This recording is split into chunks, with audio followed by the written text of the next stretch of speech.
প্রিয় বন্ধু আমার, বাপ আমার, সন্তান আমার, ছেলে আমার, কিশোর নওজোয়ান, আমি এক ফেরিওয়ালার মতো চিৎকার করে বললাম যে নিজেকে নষ্ট করে দিও না ভাই। আখলাক বড় সম্পদ, চরিত্র বড় সম্পদ।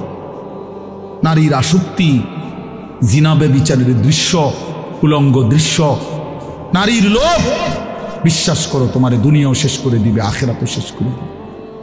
আল্লাহর নবী বলছে ফাত্তাকুদ দুনিয়া ওয়াত্তাকুন নিসা। আল্লাহর নবী বলছে উম্মত দুনিয়ার ধোঁকা থেকে বেঁচে থাকো, নারীর ধোঁকা থেকে বেঁচে থাকো। বেপর্দা নারী, হারাম নারী, যে নারীকে দেখার তোমার অনুমতি নাই, ওর হাসি মূলত হাসি না, আগুন। ওর রূপ যৌবন মূলত যৌবন না, ওইটা জাহান্নামের কয়লা, আগুনের কয়লা। ওই তোমারে বরবাদ করে দিবে। আল্লাহ নবী সাল্লাল্লাহু আলাইহি সাল্লাম বলছে যুবক, যদি কষ্টই হয়, যদি কষ্ট হয় যৌবন ধরে রাখতে, তাহলে ফাআলাইহি বিসসাওম, রোজাই রাখো, রোজা রাখো, রোজা রাখো। ফাইন্নাহু লাহু বিজাউন, কেননা রোজার মধ্যে যৌন শক্তি প্রতিরোধের প্রতিষেধক আছে, অ্যান্টিবায়োটিক। রোজা রাখো। আল্লাহ নবী সাল্লাল্লাহু আলাইহি ওয়াসাল্লাম ইয়া মাশারাশ শাবাব, ডাইরেক্ট ডাক দিছি, ইয়া মাশারাশ শাবাব, হে যুব সমাজ। কি মজাদার শব্দ, নবীজি নিজে বলছে, যুবককে আলাদা বলছে, হে যুব সমাজ। মান ইসতাতাআ মিনকুমুল বাআতা ফালিয়াতাযাওয়াজ, যার বিবাহের সামর্থ্য হয়েছে, এক নম্বর হলো আর্থিক সামর্থ্য, দুই নম্বর শারীরিক সামর্থ্য, তো তুমি বিবাহ করো। ফাইন্নাহু আগাদ্দু লিল বাসার, বিবাহ তোমার চোখ নিচের দিকে হেফাজত করবে। ওয়া আহসানু লিল ফারজ, লজ্জাস্থানকে পবিত্র রাখবে গুনাহ থেকে। ওমান লাম ইস্তাতি, আর যদি কেউ এই মুহূর্তেই পারতেছ না, পরিবেশ, পারিপার্শ্বিকতা সব মিলাইয়া বিবাহের সময় এখনো হয় নাই, কিন্তু নিজের যৌন চাহিদা আছে, নিজের ভিতরের কামনা বাসনা আছে, এটা তো বন্ধ করে দেওয়া যাবে না। এমন কোনো ট্যাবলেট দিয়া বেলে যে তার যেন আর কোনো শারীরিক কোনো যৌন চাহিদাই যেন না থাকে, এমন ইঞ্জেকশন দিয়ে দেন না, তাহলে তো মুশকিল, এটা বিপদ। এটা তো আল্লাহ প্রদত্ত, আল্লাহ প্রদত্ত। অতএব আল্লাহ নবী বলছেন ফাআলাইহি বিসসাওম। তাক ওদিকে তাকায়ও না ভাই, এত মানুষ সবাই গুছান সম্ভব না, কিছু পাগল ছাগল ফালতু এগুলো থাকবে, এটা এত তান টোহাইয়া লাভ হতো না। যে দূর শুনছে দূর, আমি এত সংখ্যার চিন্তাও করি না। মানুষ হয়েছে 10 কোটি, হ্যাঁ, আল্লাহ কইল আমি নিলাম না, কথা বুঝছেন না? মানুষ হয়েছে একের 50 লাখ, আর কি সব আমার আলগি দিয়ে মনে করেন 4 রাস্তার মাথা নিয়ে হোতায় দিয়ে আইছে। আল্লাহ বলছে আমি আনিস, তোমার নিলাম না, খালি তো লাভ হইল কি? এই জন্য এটা কোনো বিষয় না। তো আল্লাহ নবী বলেন ফাআলাইহি বিসসাওম, তাহলে তুমি রোজা রাখো। ফাইন্নাহু লাহু বিজাউন, এবং এটার মধ্যেই তোমার জন্য প্রতিষেধক রয়েছে। সবর করো, রোজা তোমাকে সবর করতে শিখাবে, রোজা তোমার চরিত্রকে পবিত্র রাখতে শুরু করে শেখাবে। এটা রাসূলুল্লাহ সাল্লাল্লাহু আলাইহি ওয়াসাল্লামের নববী প্রেসক্রিপশন, এটা নবীজির প্রেসক্রিপশন, নবীজির ঔষধ। তো আমার বলার উদ্দেশ্য এই আয়াত আমি এই জন্য পড়ছি যে আলহামদুলিল্লাহ, নিজেকে চরিত্র গঠন, তোমরা যারা কিশোর, নওজোয়ান, যুবক, তোমরা যারা এখনো অবিবাহিত, তোমাদের কাছে বন্ধু অনুরোধ, চরিত্রের হেফাজতের নিয়তে, অভ্যস্ত বানাবার নিয়তে, নিজের আখলাকের পবিত্রতার নিয়তে মাহে রমজান সামনে, মাহে রমজান সামনে। এবারের রমজানে টার্গেট নাও 30 দিনের রোজার মাধ্যমে দিল থেকে আল্লাহর কাছে এইভাবে 30টা দিন হাতে গুনে তুমি আল্লাহর সাথে ওয়াদাবদ্ধ হও যে আল্লাহ 30 দিন আমি রোজা রাখবো, এবং যৌন চাহিদা, লজ্জাস্থানের চাহিদা, অশ্লীলতা, বেহায়াপনা, নর্তকী, নাচ গান, উলঙ্গ ছবি দেখা, নারীকে নিয়ে চিন্তা ভাবনা, মেয়েকে নিয়ে অশ্লীল চিন্তা ভাবনা, অবৈধ কোনো প্রেম সম্পর্ক, হারাম কোনো রিলেশন, এ সব ত্যাগ করে বন্ধু 30টা দিন মনোযোগ দিয়া রোজা রাখো। তারাবি পড়ো, ইফতার করো, সাহারি করো, তাসবিহ পড়ো, তেলাওয়াত করো, কোনো আলেমে দ্বীনের সাথে উঠা বসা করো, ইমাম সাহেবের সাথে সম্পর্ক করো। ইনশাআল্লাহ দেখবা আল্লাহ চাহে তো 30 দিনের মাথায় আল্লাহ বলেন লাআল্লাকুম তাত্তাকুন, আমি আল্লাহ ওয়াদা দিলাম মুমিন তোকে মুত্তাকি বানিয়ে দেব। কে আমাকে বানাইলেন, কোত্থেকে আসলাম, কেন আসলাম? যিনি আমাকে বানাইলেন সেই মহান মালিক আমার, তিনি কি জন্য বানাইলেন? আমি যা করছি এটাই কি তিনি চাচ্ছেন কিনা, আর তিনি যা চাচ্ছেন আমি তা করছি কিনা? প্রতিনিয়ত যে মানুষগুলো কবরে যায়, মৃত্যুবরণ করে, কেউ নিজের ইচ্ছায় মরে না, মরতে চায়ও না, কিন্তু এক অদৃশ্য মালিক তাদেরকে নিয়ে যাচ্ছেন। কেন নিয়ে যাচ্ছেন, কোথায় নিয়ে যাচ্ছেন, শেষ পর্যন্ত এর পরিণতি কি, আমাদের গন্তব্য কোথায়, মঞ্জিল কোথায়, এই বিষয়গুলো নিয়ে ভাবা, ফিকির করা, এটা অনেক বড় নিয়ামত।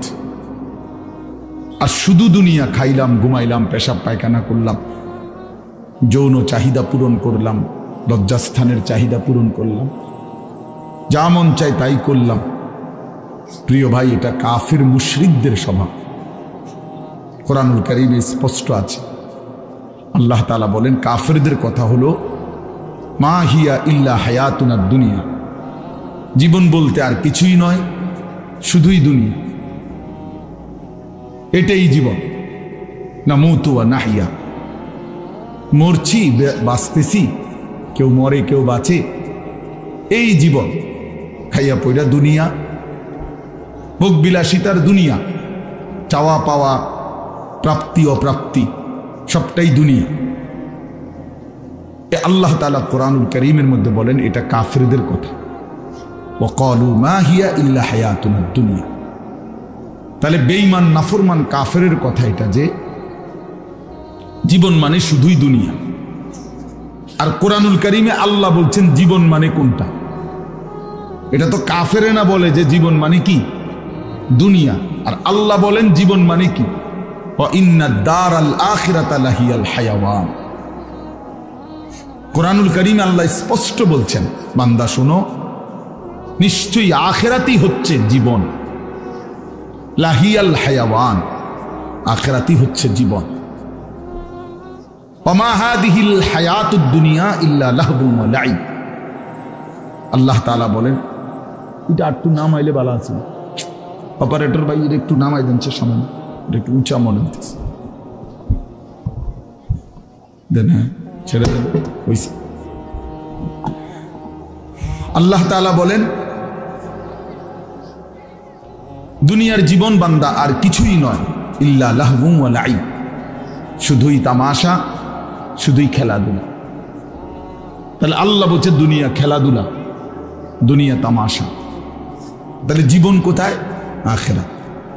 জীবন কোথায় বলে? আখিরাত।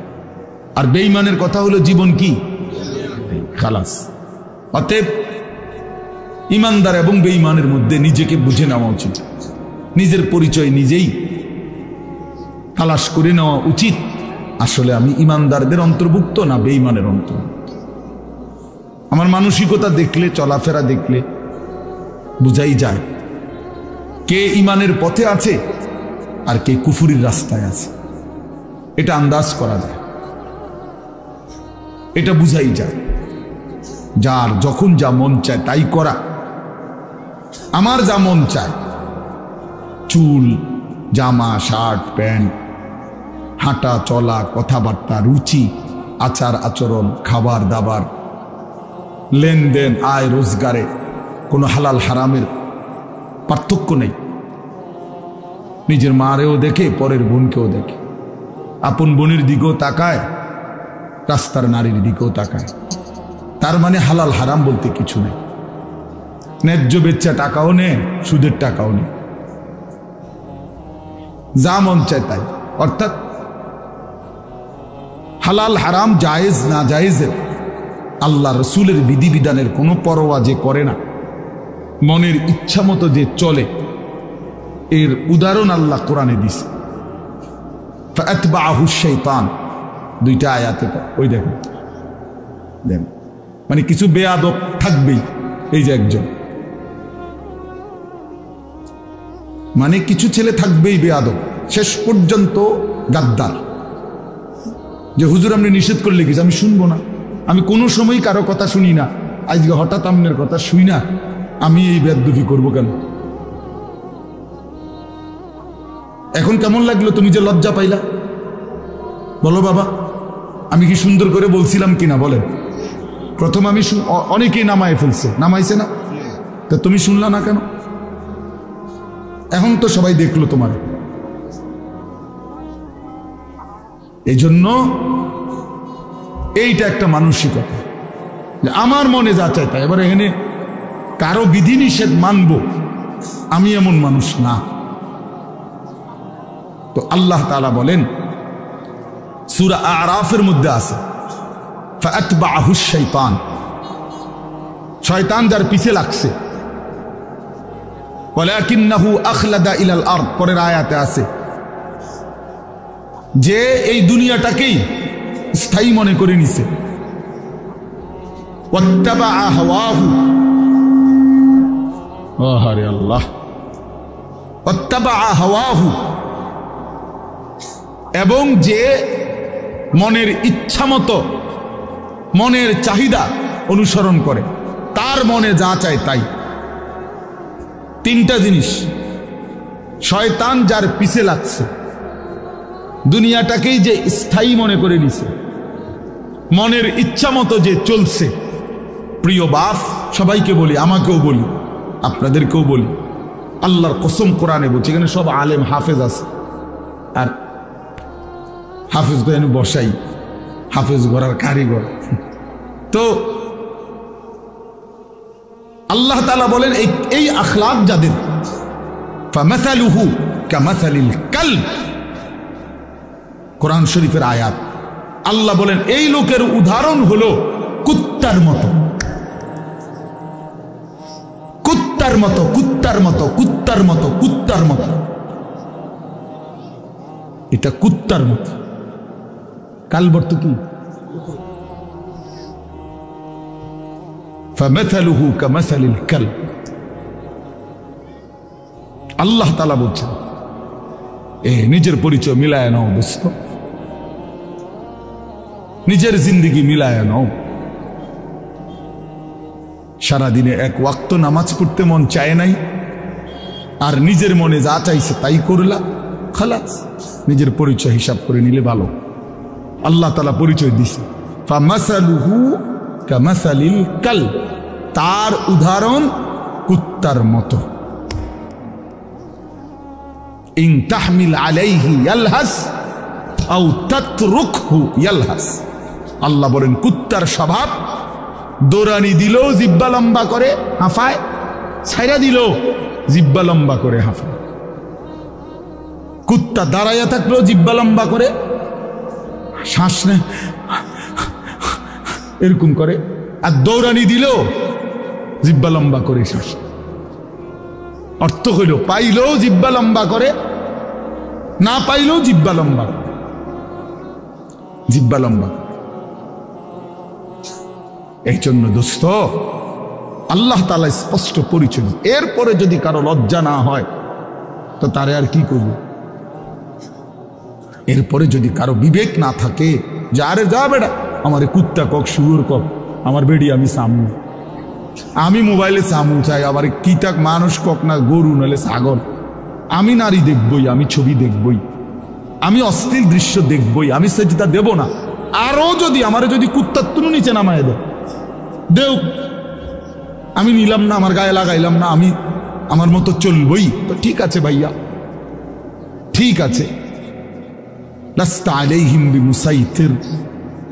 আল্লাহ বলছে নবী, আপনি কারো উপরে বল প্রয়োগকারী না, যে তারে যাইত্যা দইরা বলে তোরে কল্লা হালাই দেবো তুই যদি নামাজ না ফরস, এমন এমন জিম্মাদার আপনি না। কথা বুঝেন নাই? সর্বোচ্চ বলা, সর্বোচ্চ পৌঁছিয়ে দেওয়া। ইন উরিদু ইল্লাল ইসলাহা মাস্তাতাতু। আল্লাহ বলছে নবীরা বলতেন, হে আমার জাতি, তোমাদের সংশোধন চাই, আমার সাধ্যে যেটুকু আছে এটুকু দিই।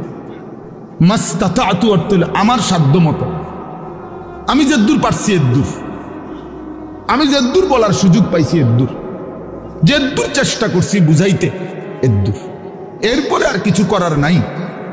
তুমি যদি নিজেই নিজেকে বরবাদ করে দাও, ঠিক আছে, ঠিক আছে ভাইয়া, চলো, অসুবিধা কি? কারো দিনই থামে না, কারো রাতই আটকায় না, কেউ কারো জন্য দুনিয়ায় থামে না। আমার মৃত্যু তোমার লেগে আটকাইবে না, তোমার মৃত্যু আমার জন্য আটকাবে না, কারো জন্য আটকাবে না। প্রত্যেকেই একদিন আপন গন্তব্যে, আপন কবরে ফিরেই যাবে। আর কেউ না মরলেও আমি মরে যাব, আমি না মরলেও তুমি মরে যাবে, মানে কেউ কারো জন্য আটকাবে না। এই জন্য দোস্ত, এটা কোরআন থেকে বললাম।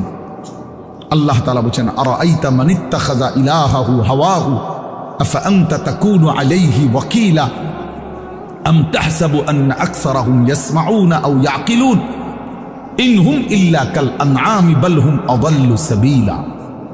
অর্থ হলো, সংক্ষেপে বলতেছি, একই কথা। আল্লাহ বলছে, মনের ইচ্ছাকে যে নিজের খোদা বানিয়ে ফেলছে, আল্লাহ বলে তার পরিচয় আর কিছুই নয়, শুধুই জানোয়ার। ইনহুম ইল্লা কাল আনআম, সে আর কিছুই নয়, শুধুই জানোয়ার। আনআম মানে কি? চতুষ্পদ জন্তু, এটা না? বাল হুম আযাল্লু সাবিলা, আল্লাহ বলেন বরং সে জানোয়ারের চাইতেও বেশি পথ হারা, গোমরা। কেন? এক কুকুরও বুঝে এই লাঠিটা যে উঠাইছে ওটা দিয়ে আমারে মারবে, তাই জন্য কুকুর ভাগ্যা যায়। তাহলে কুকুরেরও এদ্দুর আকল আছে যে আমারে এই লাঠির থেকে বাঁচা উচিত। কিন্তু এই জানোয়ারে, এই চতুষ্পদ জন্তু বুঝে না যে এই গুনাহ আমারে জাহান্নামের আগুনে জ্বালায়ে ফেলবে, এটাও যে বুঝে না, এতটুকু আকলও যার কাজ করে না, এজন্য আল্লাহ বলছে বরং সে জানোয়ারের চাইতেও বেশি পথ হারা। বাল হুম আযাল্লু সাবিলা, জানোয়ারে যেদ্দুর রাস্তা চিনে, আল্লাহ বলছে এদ্দুরও চেনে, এতটুকু চেনে, তার চাইতে বেশি পথ হারা, তার চাইতে বেশি পথ হারা। হাইওয়ান জানোয়ার তো এটা বুঝে যে আমার উপরে শরীয়তের কোনো বিধানে নাই, তো আমার আর হালাল হারাম কি? কথা বোঝেন না? গরু ছাগলের কোনো হালাল হারাম কিছু আছে? পাক নাফাক কিছু আছে? জায়েজ না জায়েজ কোনো কিছু আছে? আখেরাত পরকাল, বিচার আচার, মিজান, ফলসেরাত, এটা কিছু আছে? কিচ্ছু নেই, কিচ্ছু নেই। তাইলে কুকুর খারাইয়া মুতলেই কি, বইয়া মুতলেই কি? কিন্তু মানুষ নামের এই কুকুর খারাইয়া মতে কেন? মানুষ নামের এই কুকুর খারাইয়া মতে কেন? অর্থ অসুবিধা নাই, প্রকৃত কুকুর তো খারাইয়া মুতলে, ঠ্যাঙ্গালগি দিলে তার জন্য তো এটা গুনাহ না, কারণ তার তো গুনার কোনো সিস্টেমে নাই। কিন্তু মানুষ নামের এই কুকুর যে খারাইয়া মতে, তার তো গুনাহ হয়। তাহলে বোঝা গেল সে তো ওই চতুষ্পদ জন্তুর থেকেও বেশি পথ হারা। প্রিয় বন্ধু, নিজের উপরে দয়া করো, নিজের উপরে রহম করো। প্রিয় সাথী, নওজোয়ান, নিজের ভালো বুঝো। এই জন্য বললাম, আত্মপরিচয়, আত্ম উপলব্ধি অনেক বড় নিয়ামত। নিজেকে বুঝা, নিজেকে চেনা, আত্মসম্মান, মানুষের আত্মসম্মান বড় সম্পদ। অনেক মানুষ আছে পৃথিবীতে আত্মমর্যাদার কারণে প্রয়োজনে না খাইয়া মরে যায়, কিন্তু মাথা নোয়ায় না কারো কাছে। প্রয়োজনে সে মরে যাবে, কিন্তু হাত পাতবে না কারো কাছে। সাহারায় ওরা ধুকে মরে, তবু পড়ে না শেকল পদ্ধতির। এটা আমরা কবি নজরুলের কবিতায় পড়ছিলাম যে কেন আল্লাহ তাআলা নবী সাল্লাল্লাহু আলাইহি সাল্লামের জন্য মক্কার কুরাইশদেরকে অধিকাংশ সাহাবী হিসাবে নির্বাচন করলেন কেন? পৃথিবীতে একমাত্র জাতি ছিল মক্কার কুরাইশরা, যারা প্রয়োজনে সাহারা মরুভূমিতে মরে যাবে দুকে দুকে, কিন্তু কারো গোলামি, কারো সামনে ঘাড় নোয়ানো, কারো পরাধীনতা স্বীকার করা, এইটা তাদের স্বভাবে ছিল না। এই জন্য আরব উপদ্বীপে এই মক্কার জনগোষ্ঠীর উপরে তৎকালীন যুগে দুইটা সুপার পাওয়ার ছিল। একটা ছিল রোম সাম্রাজ্য, একটা ছিল পারস্য সাম্রাজ্য। ওই দুই সাম্রাজ্যের কেহই কোনোদিন একদিনের জন্য আরব এই উপদ্বীপে মক্কাবাসীর উপরে ক্ষমতা, প্রভুত্ব তাদের আয়ত্তায় আনতে পারে না। এটা ঐতিহাসিক কথা। মানে তাগরে ঘাড় নয় তারে না, পারে নাই তাগর লোকে। এরা অদম্য ছিল, কারোর সামনে মাথা নয়, আমার স্বাধীন, শুধু বকরির দুধ খাইত, শুধু যাযাবরের জিন্দিগি, কিন্তু মানে সর্বদিকে কম, কিন্তু এর পরেও আত্মসম্মান সাংঘাতিক। এই জন্য আল্লাহ তাআলা বলছেন যে কেন নির্বাচন করলাম, এক অদম্য জাতি আমি বন্ধুর পাশে দিলাম। এমন সাহাবী বেশি দিন আর লাগছে না, 16 থেকে 20 বছরের ব্যবধানে পরবর্তী গোটা পৃথিবীতে কালেমার পতাকা উড়াইয়া দিচ্ছে। সারা পৃথিবী, আফ্রিকা পর্যন্ত সারা পৃথিবীতে পতাকা উড়াইয়া দিচ্ছে। জেন দিয়ে গেছে সাফ, কারণ ওই যে চেতনাটা সাংঘাতিক ছিল, আত্মসম্মান সাংঘাতিক, আত্মমর্যাদা। আটলান্টিক মহাসাগরের পারে দাঁড়িয়ে নবীর সাহাবী উকবা ইবনে নাফে বলছে যে হে এলাকাবাসী, তোমরা বলো এই সাগরের ওই পারে আর মানুষ আছেন? তখন জনবাসী, এলাকাবাসী বলছে ওই সাগর তো অথই সাগর, আমাদের পূর্বপুরুষ থেকে কারো জানা মতে এই সাগরের ওই পারে মাটিও নাই, মানুষ তো পরের খবর, এ তো অথই সাগর, এর কোনো কুল কিনারা নাই। হযরত উকবা ইবনে নাফে 22 বছর বয়স্ক সাহাবী, পুরো আফ্রিকা বিজয় করে এই আটলান্টিক মহাসাগরের পারে দাঁড়িয়ে নিজের ঘোড়ার 2 পাও ভিজাইছে, ঘোড়ার পাও পানি, সাগরের পানিতে ভিজাইয়া এরপরে আল্লাহকে বলছে, আল্লাহ তোমার বান্দারা সাক্ষী দিছে সাগরের ওই পারে নাকি কোনো মানুষ নাই, এই জন্য আমি থেমে গেলাম।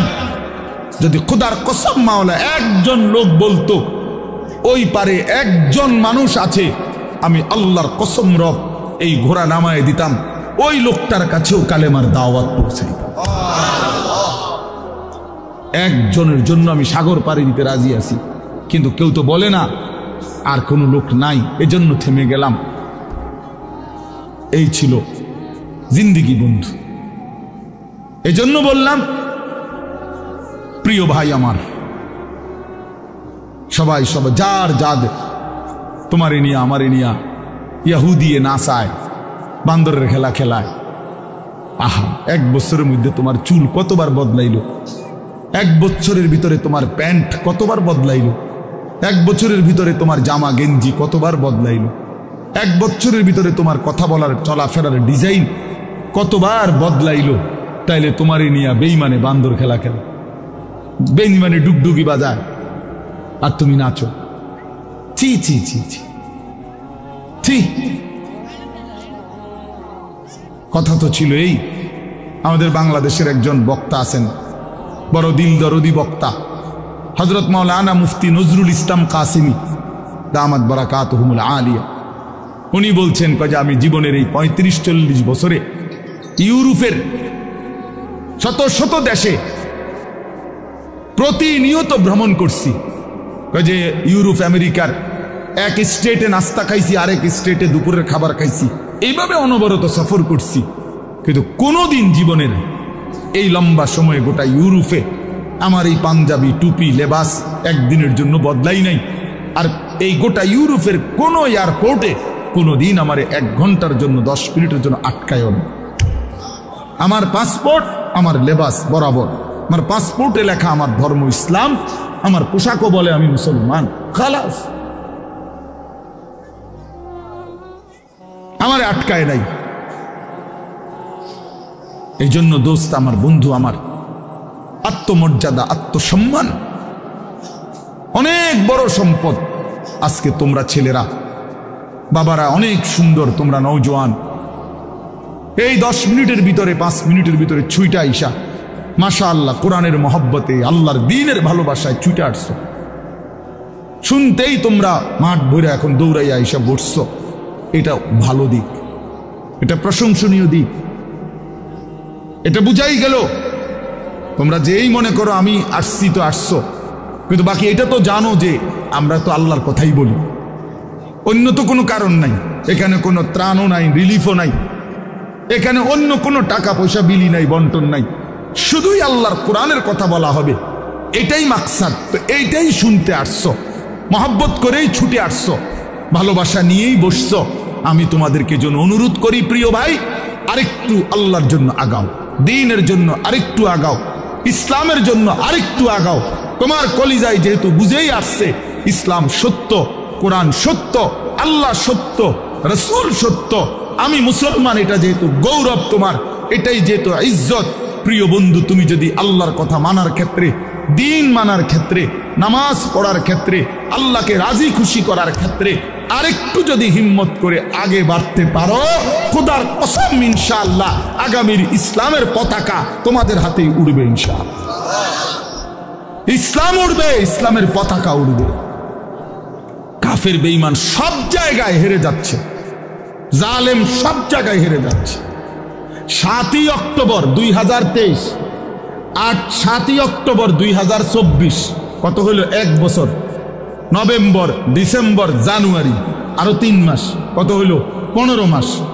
প্রায় 15 মাসে এই ইসরায়েলের ইহুদি কুত্তারা গাজা, একটি এলাকায়, ফিলিস্তিনের একটি অঞ্চলে গাজা, এখানে 47,000, তাদের হিসাবে, সরকারি হিসাবে 47,000 ইমানদার মুসলমানকে শহীদ করছে এই গত 15 মাসের অব্যাহত আক্রমণে।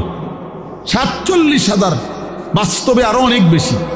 আমরা ধরলাম তাদের রিপোর্ট যেটা, এটাই 47,000 ইমানদারের রক্তে ঝরিয়েছে। তাদের জাতিসংঘের রিপোর্ট হলো যে গাজার সমস্ত বাড়ি ভবন যেভাবে ধ্বংস করছে, বিধ্বস্ত করছে, ধারাবাহিক যদি কাজ করে, এগুলো আবার গড়তে চেষ্টা করে, তাহলে আগামী 30 বছরেও 20 বছরেও এগুলো কইরা শেষ করতে পারবে না। এইভাবে মাটির সাথে মিশায়া দিছে সমস্ত ভারী বসত ভিটা। লাখ লাখ সন্তান রাস্তার পথের ফকির হয়ে গেছে। এতিম বাচ্চার মা নাই, বাবা নাই, স্ত্রীর স্বামী নাই, স্বামীর সন্তান নাই, পুরুষের। এইভাবে বিধ্বস্ত করছে 15 মাসের মধ্যে। বন্ধু, পৃথিবীর সমস্ত সুপার পাওয়ার, গোটা ইউরোপ এই ইসরায়েলের কুত্তাদেরকে অস্ত্র দিছে এবং সমর্থন দিছে। আমেরিকার কুত্তারা বারবার সবচেয়ে বেশি ডোনেশন করছে এই ইসরায়েলকে। এই ট্রাম্প, এই নতুন বেঈমান, এই বেঈমানও বলছে গাজাকে সমান করে দিবে ইসরায়েলের পক্ষ হইয়া। কিন্তু আল্লাহ পাক যেহেতু আছেন, 15 মাস পরেও এত রক্ত ঝরিয়ে, এত অত্যাধুনিক পৃথিবীর সমস্ত মারণাস্ত্র ব্যবহার করে এভাবে বাড়ি ধসে দিয়ে ইমানদারকে ঘর থেকে বঞ্চিত করার পরেও বেঈমানরা আল্লাহর দয়ায় হেরে গেছে। নাকে খত দিয়া, যুদ্ধ বিরতি দিয়া ইসরায়েলের কুত্তারা যুদ্ধ থামাইতে বাধ্য হয়েছে। এই মুহূর্তে বন্ধ যুদ্ধ, আলহামদুলিল্লাহ।